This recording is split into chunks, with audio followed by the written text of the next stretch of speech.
Esiteks siin õpetati täpselt seda, mida ma soovisin õppida, reklaami ja meediat. Teiseks siin õpetati seda, mida ma mõtlesin, et võiks ka õppida, ehk telerežiid. Nii et selle ma siis võtsin endal lisaerialaks. Ja kolmandaks on mulle alati meeldinud Tallinna vaim rohkem kui Tartu vaim, nii et kõik väga hästi nagu klappis kokku. Väga kihvt tunne oli, ma mõtlesin, et olengi vist õigesse kohta sattunud. Ma arvan, kõige esimene mälestus vist on seotud sellega, kuidas Anne Saagpakk oli selline intervjueerija kõigepealt, kes käis läbi kõik need, kes soovisid seda reklaami ja meediat õppima hakata. Ja siis vaatas seal, selekteeris välja, et kes on siis väärilised, et üldse vist teha seda sisseastumise eksamit. Ja sellest jutuajamisest jäi mul kuidagi hästi hea mulje, see oli nagu nii mõnus ja soe ja sõbralik ja kuidagi me saime hästi jutule. Nii et see oli nagu üks pool, et ma nägin, et need inimesed, kes on Tallinna Ülikoolis, et nad on hästi toredad. Teiseks mulle meeldis see õhkkond, et see oli tõesti selline natuke akadeemiline, ehk et palju akadeemilisem kui näiteks tegelikult keskkoolis. Ja teiselt poolt kõik need muud hüved, mis selle juures on või selline see seltskond ja see. Ja sellest on olnud palju abi. Ma olen praegu loovjuht oma enda reklaamiagentuuris Kalaruudus ja minu puhul on hea see, et tegelikult ma läksin tööle reklaamialale umbes paar päeva enne, kui ma läksin kooli seda õppima. Nii et ma olen kogu aeg saanud nii teooriat kui praktikat korraga. Ja mul on tunne, et sellest ongi mulle väga palju kasu olnud, et ainult teooria või ainult ka praktika ei oleks nagu päris see.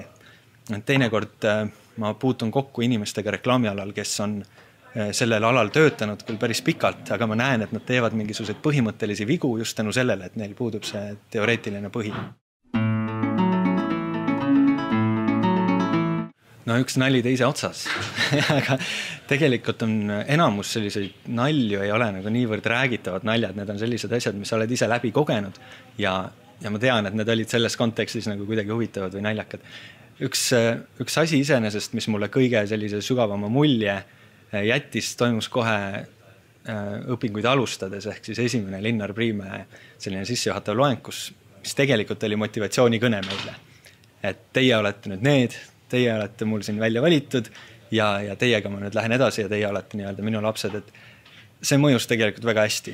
Ma mäletan keskkoolist tulleseks, siuke tead ei kuulu õieti kuhugi ja nüüd korraga sa oled mingisuguse asjaliku pere liige, keegi selline inimene, kes on üldtunnustatud väga tark, kuidagi võtab oma hoolele või midagi sellist. See oli väga selline meeldejääv. Mitte otseselt naljakas, vaid lihtsalt meeldejääv.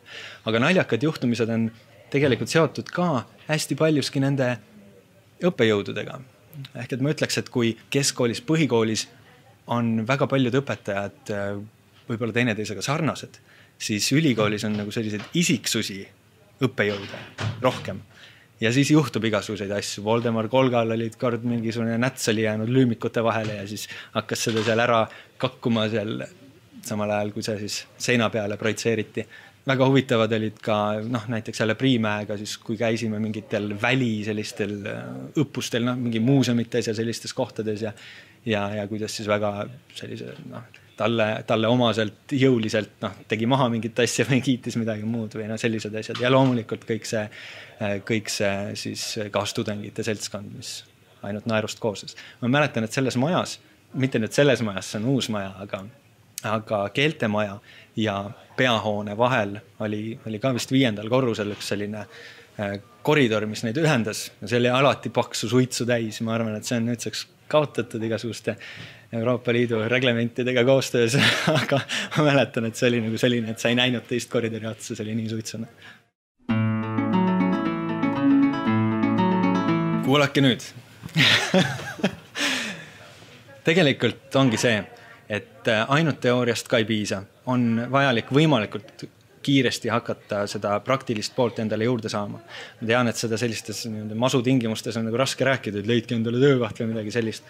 Aga püüdke selles suunas, võib-olla tehke mingisuguseid oma projekte, püüdke kas või midagi teha selles praktilises maailmas. Et see kindlasti hästi palju aitab teid, kui te ülikooli lõpetate, et teil ei ole mitte ainult see diplom ette näidata, vaid teil on ka mingisugust töökogemust, et just need 2 poolt.